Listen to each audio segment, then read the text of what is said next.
Hey everyone, just another video here where I want to talk about three things: OCT certificates, discussions, and plagiarism. So firstly, the OCT certificates are due September 29th. OECTA does require these. So if you go to the OCT webpage, you go to members and go to your login information, you'll enter in your username and password. You'll be able to download your OCT certificate and then upload it onto our D2L webpage. In Dropbox, there's an OCT file where if you click on that, you can upload your file into there. Please get that done as soon as possible. Get it checked off the checklist so that's done and over with. Nextly, discussions. So this is a pass-fail course, and in order to pass, there's discussions, and there's quite a few in this course. So within a module, there are categories within one module, and within each of those subcategories, there's a discussion piece that you will have to respond to. So if you open up one of those subcategories, you're going to see the readings, then a relate and reflect, which is your own journal articles that you're keeping personally. You're not going to post those anywhere.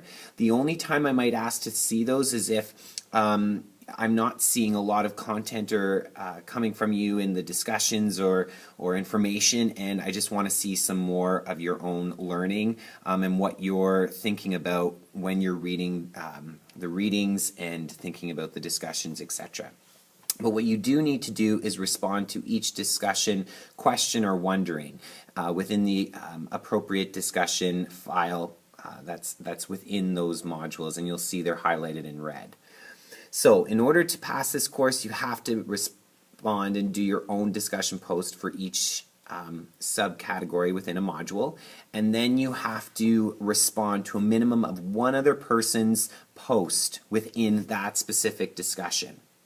Again, you're going to see about 4 to 5 discussions within each module. Okay, so if you want to respond to more than one person, that's fantastic, but OECTA is requiring you to do a minimum of 1.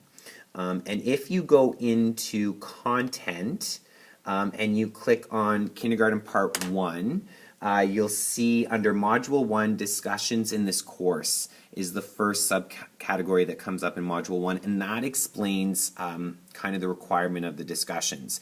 You'll also see, if you scroll down once you've clicked on content, there's a file along the left-hand side that says Rubrics, Success Criteria, and Module Discussions, Assignments, and Presentation Due Dates. In there you will see the rubrics for your independent project that you will see as soon as you click on course content in Kindergarten Part 1, so start thinking about that and plan on working on that throughout the course, so when it's due December the 13th, it's not too much at once, that you've been working on it throughout the course.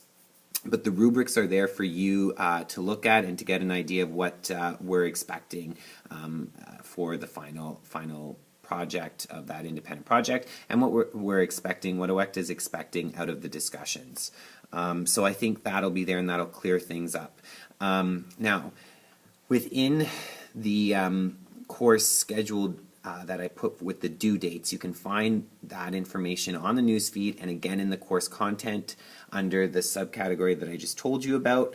And within the course calendar, if you click on your course calendar, you'll see that there's highlighted dates that have information in them that's telling you about what's due.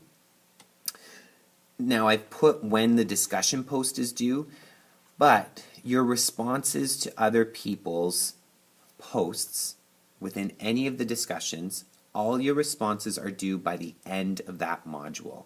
So for example, Module 1 finishes October 12th. So by October 12th, all of your responses within all of those discussion posts that you're a part of, you have to have your responses done to those other people's posts by then.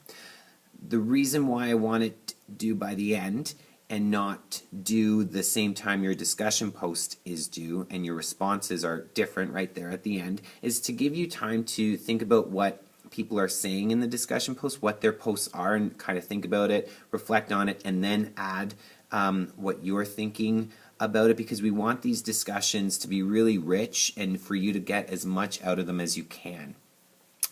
So please be aware of that. with plagiarism, because this is so heavy on discussions, this course, and because the posts are relating to the content that you're reading, anything that you're referring to within your discussion post that goes to the content or someone else's ideas, please cite that appropriately.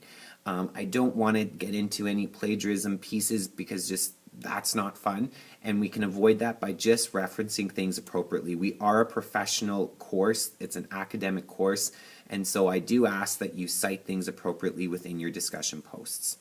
I think that's everything for this video. I hope I've cleared up the expectations of the discussions. If you have any other questions or wonderings or anything is unclear, again, don't hesitate to send me off an email. Thank you so much. Until the next video.